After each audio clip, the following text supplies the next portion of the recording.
અરવલ્લી જિલ્લામાં લુખ્ખા તત્વોનો આતંક દિવસે ને દિવસે વધી રહ્યો હોય તેમ લાગી રહ્યું છે। મોડાસાના ટિન્ટો પોલીસ સ્ટેશનની હદમાં ફાઇનાન્સ કર્મીને માર મારી ફેંકી દેવામાં આવ્યો હોવાની ઘટના સામે આવી છે। પોલીસ કર્મી જીગર મકવાના કુડોલ ગામનો રહેવાસી હતો, જેને 108 મારફતે હોસ્પિટલમાં ખસેડવામાં આવ્યો હતો, પરંતુ ટૂંકી સારવાર દરમિયાન તેનું મોત થયું છે। આ અંગે ટિન્ટો પોલીસે વધુ તપાસ શરૂ કરી છે।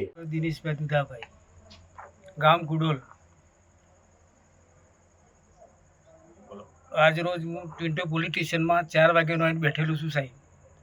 મારી કોઈ જાણવા જોગ ફરિયાદ લીધી નથી।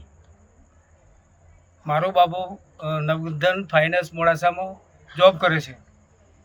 એ કાલે સાંજે ઘરે આવ્યો નહીં। શું નામ તમારા બાબાનું? મારા બાબાનું નામ મકવાણા જીગરકુમાર દિનેશભાઈ। કાલે સાંજે ઘરે ન પરત આવવાથી મેં ફોન કર્યો। બાબાએ મારો ફોન કોઈ રિસીવ કર્યો નહીં। મારા મોટા બાબો છે એને ફોન કર્યો, ફોન કોઈ રિસીવ થયું નહીં। રાતના 10, 11 વાગી ગયા, 12 વાગી ગયા, ત્યાં સુધી મેં રાહ જોઈ, બાબુ ઘરે આવ્યો નહીં। પછી સવારે મેં 7:30 વાગે સાહેબ ફોન કર્યો, તો કોઈ અજાણ્યા વ્યક્તિએ મારો નંબર જોઈને એનાથી ફોન કર્યો મને કે ભાઈ તમારો બાબો અહીંયા બોરકંપા છે ત્યાં પડેલો છે, મરણ હાલતમાં પડેલો છે, એમ જીવવાની કોઈ હાલત નથી એમ, બરાબર? તમે જે હોય ત્યાંથી તમે તાત્કાલિક પહોંચી જાઓ। મેં 108 બોલાવી છે, ભાઈને તાત્કાલિક એડમિટ કરો, ભાઈ બચે એવું નથી। તો મારો મોટો બાબુને અમે બંને બાઇક લઈને અમે બોરકંપા પહોંચી ગયા સાહેબ। એ ભાઈ રોડ ઉપર ઊભા જ હતા। અમે પહોંચ્યા 108 આવી, અમે બાબાને મોડાસા સંજીવની હોસ્પિટલમાં એડમિટ કર્યો। એડમિટ કરવા પછી સાહેબ એને કાંઈ દેખાતું નથી, ખાલી આંખે જરાક વાગેલું લાગ્યું અમને, બરાબર? પણ જ્યારે એને કપડાં ઉતાર્યા પછી સાહેબ એને બહુ ભયંકર માર મારવામાં આવેલું છે। એને ખભો તોડી નાખ્યો સાહેબ। એનો આ સાથળનો ભાગ છે ને આ બિલકુલ બ્લેક થઈ ગયો છે, એટલો માર્યો છે। બીચણ તોડી નાખ્યા છે, પગની એડી તોડી નાખી છે, આંખનું બી જોખમ છે સાહેબ।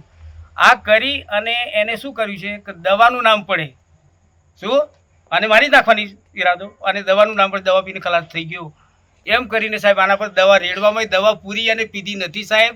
કારણ કે દવા પૂરી પીવા સાહેબ 24 કલાક સુધી ના બચી શકે માણસ, એને મોઢે ફૂંદી આવી જાય, પણ આ કોઈ ચીજ છે નહીં। હવે આમાં એવું છે કે 4 વાગ્યાથી પોલીસ સ્ટેશન, ટિન્ટો પોલીસ સ્ટેશને અમારા રિલેટિવ અહીંયા 25-30 જણા ફરિયાદ લખાવવા માટે જજુમી રહ્યા છે, પણ પોલીસ સ્ટેશને અમારી કોઈ ફરિયાદ નથી લીધી। જે જગ્યા ઉપર આ ઘટના બની છે ત્યાં સીસીટીવી ફૂટેજને બી મળે એમ હતા, પણ આમની કોઈ કામગીરી નથી। સંજીવની હોસ્પિટલની બી કામગીરી શંકાસ્પદ છે।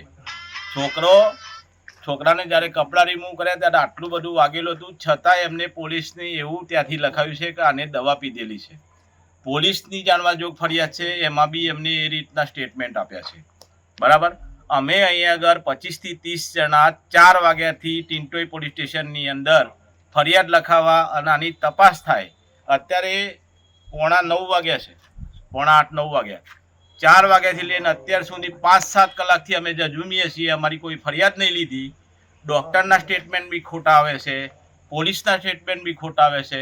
આમાં ટોટલ અમે અત્યારે ટિન્ટો પોલીસ સ્ટેશન અને સંજીવની હોસ્પિટલના જે બી સ્ટાફ છે એમના ઉપર અમારી શંકા છે કે એમને જાણી જોઈ અને આમાં કોઈ કાવતરું હોઈ શકે, તો અમે એમના ઉપર ફરિયાદ નોંધાવવાના છીએ। અને અમારી માંગ એવી છે કે એનું જે બી છે એની ચોક્કસ તપાસ થાય, અને અમને બધાને દેખાય છે કે આ છોકરાને આટલો બધો મારેલો છે, એનો હાથ તૂટી ગયો છે, એના ઢીંચણ તોડી નાખ્યા છે, છતાં આ લોકો કોઈ તપાસ કરતા નથી। અહીંયા આગળ અમે 5 કલાકથી સતત એમને તપાસ કરવા માટે કરગી રહ્યા છીએ, પણ આમની કોઈ તપાસ નથી।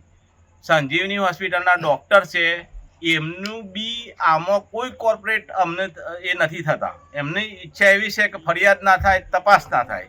પોલીસની બી ઈચ્છા એવી છે કે ફરિયાદ ના થાય, તપાસ ના થાય।